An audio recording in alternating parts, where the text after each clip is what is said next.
खबर उस एप्पल बम की जिसमें जासूसी वाले विस्फोटक आरोपों से विपक्षी नेताओं ने सरकार को झुलसाने की खूब कोशिश की। दिन भर रह रहकर इस धमाके की आवाजें भी आती रहीं, लेकिन बाद में पता चला कि एप्पल बम में आरोप वाले बारूद ज्यादा हैं और हकीकत का विस्फोट काफी कम था।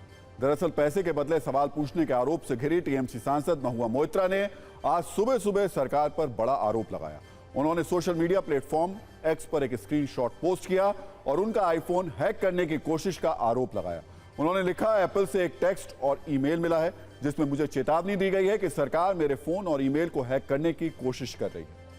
उनके इस पोस्ट के बाद तो एक के बाद एक कई नेताओं ने धड़ाधड़ ये आरोप लगाने शुरू कर दिए कि सरकार ने उनका फोन हैक करने की कोशिश की है। उन्हें भी ऐसे मेल और टेक्स्ट मैसेज आए हैं। ऐसा दावा करने वाले नेताओं में प्रमुख रूप से शिवसेना यूबीटी सांसद प्रियंका चतुर्वेदी, आप सांसद राघव चड्ढा, कांग्रेस सांसद शशि थरूर, केसी वेणुगोपाल, एआईएमआईएम सांसद असदुद्दीन ओवैसी, कांग्रेस प्रवक्ता पवन खेड़ा और सुप्रिया श्रीनेत शामिल हैं। इन सारे विपक्षी सांसदों और नेताओं के पास करीब करीब एक ही तरीके का मैसेज आया। महुआ मोइत्रा ने एप्पल के मेल का जो स्क्रीनशॉट शेयर किया उसमें साफ लिखा है, अलर्ट, स्टेट स्पॉन्सर्ड अटैकर्स आपके आईफोन को निशाना बनाने की कोशिश कर रहे हैं। एप्पल को लगता है कि आपको स्टेट स्पॉन्सर्ड अटैकर्स की ओर से निशाना बनाया जा रहा है, जो आपकी एप्पल आईडी से जुड़े आईफोन को रिमोटली हैक करने की कोशिश कर रहे हैं। ये अटैकर्स आपको निशाना आपकी पहचान या आपके काम की वजह से बना रहे हैं। चेतावनी मेल के आखिर में लिखा है, कृपया इस चेतावनी को गंभीरता से लें। आईफोन बनाने वाली कंपनी एप्पल के इसी मेल पर हंगामा मचा हुआ है। विपक्ष के नेता सरकार पर हमला कर रहे हैं। वो कह रहे हैं कि सरकार डर गई है, डरने के कारण वो ऐसा कर रही है। बीजेपी कह रही है इससे सरकार का कोई लेना देना नहीं। इस पर एप्पल को जवाब देना है। पक्ष और विपक्ष दोनों तरफ से धारदार हमले लगातार एक दूसरे पर किए जा रहे हैं। रात को 12:15 बजे करीब एप्पल से नोटिफिकेशन आया कि कोई स्टेट स्पॉन्सर्ड अटेम्प्ट्स हो रहे हैं हमारे फ़ोन्स को हैक करने के लिए, मेरे एप्पल आईडी को अटैक करने के लिए और एप्पल आईडी से डेटा लेने के लिए। ये भी कहा है कि ये जो अटैक्स होते हैं वो हेविली स्टेट स्पॉन्सर्ड होते हैं, स्टेट फंडेड होते हैं और स्टेट का पूरा समर्थन होता है। अब हमारा स्टेट कौन? केंद्र सरकार। मैसेज है नहीं है ये उनका कहना है ना, इसको एप्पल क्लैरिफाई करेगा। उसको उनसे परेशानी है तो एफआईआर कर दें एफआईआर। कौन रोक रहा है उनको?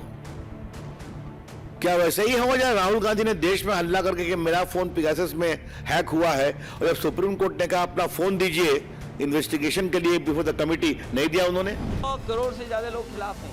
क्या सबकी सर्विलेंस करोगे, सबकी जासूसी करोगे, सबको डराओगे, सबको धमकाओगे? लोकतंत्र में डराने और धमकाने से नहीं, जनता के लिए काम करने से वोट मिलता है। और अगर उनको लगता है कि उनके मोबाइल में कोई जासूसी का जेम्स बॉन्ड घुस गया है तो सबसे बेहतर तरीका ये है कि वो अप्रोप्रिएट एजेंसी को अपने मोबाइल को सौंपें और वो मोबाइल से वो एजेंसी जो है वो जासूसी के जेम्स बॉन्ड को बाहर निकाल करके इनके हवाले कर दे। क्यों बीजेपी की सलाह मानेंगे हम? तुम ही ने दर्द दिया, दवा भी तुम ही दोगे, तुम ही तो करवा रहे हो।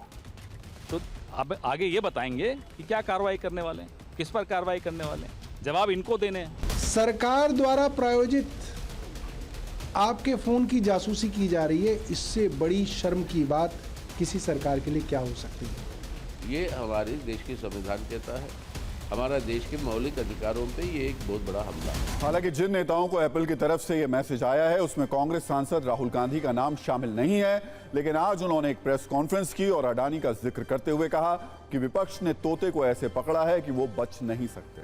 ये ध्यान भटकाने की कोशिश करते हैं लेकिन ऐसा हो नहीं पाएगा। राहुल गांधी के हमले के बाद सरकार की तरफ से इलेक्ट्रॉनिक्स और सूचना प्रौद्योगिकी मंत्री अश्विनी वैष्णव ने सरकार पर जासूसी के आरोपों को निराधार बताया। उन्होंने कहा कि एप्पल ने ऐसे मैसेजेस अलर्ट्स को लेकर 150 देशों में एडवाइजरी जारी की है। सरकार की तरफ से इस मामले में जांच के आदेश दिए जा चुके हैं। पूरे ऑपोजिशन के खिलाफ यहां पे एप्पल का नोटिस आता है, ये तोते का काम है, राइट? इसमें लिखा है, Apple believes you are being targeted by state sponsored attackers who are trying to remotely compromise the iPhone associated with your Apple ID. अब ये मेरे ऑफिस में सब लोगों को मिला है, वेणुगोपाल जी को मिला है, कांग्रेस पार्टी में लिस्ट बनी हुई है, इस मुद्दे के तह तक जाएंगे। हमने इसमें इन्वेस्टिगेशन ऑर्डर कर दिया है ऑलरेडी। 150 देशों में एडवाइजरी जारी की है।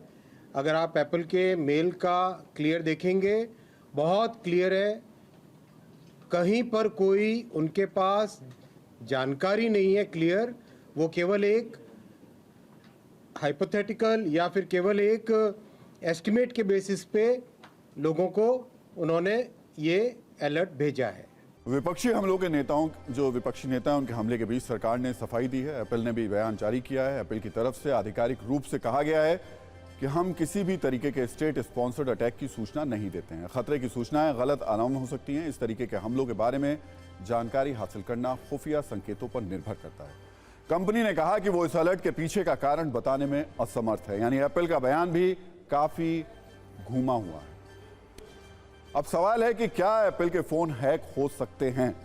तमाम सिक्योरिटी एक्सपर्ट्स ये मानते हैं कि एप्पल का आईफोन अपने प्रतिद्वंदियों के मुकाबले ज्यादा सुरक्षित होता है, क्योंकि एप्पल का इकोसिस्टम क्लोज्ड है।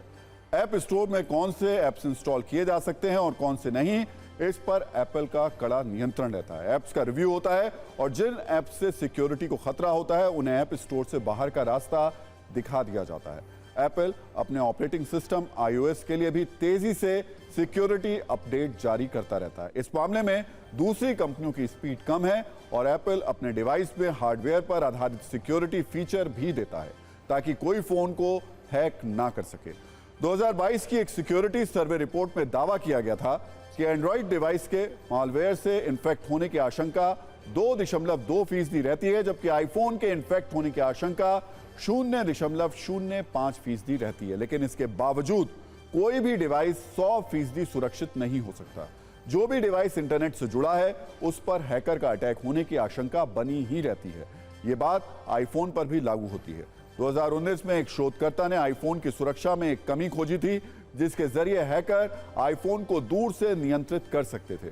2020 में एक हैकर ने एक मैलवेयर विकसित किया था जो आईफोन से निजी जानकारी चुरा सकता था। 2021 में रूस की खुफिया एजेंसी ने आरोप लगाया था कि अमेरिका ने एक विशेष सर्विलांस सॉफ्टवेयर का उपयोग करके रूस के हजारों आईफोन्स को हैक किया था।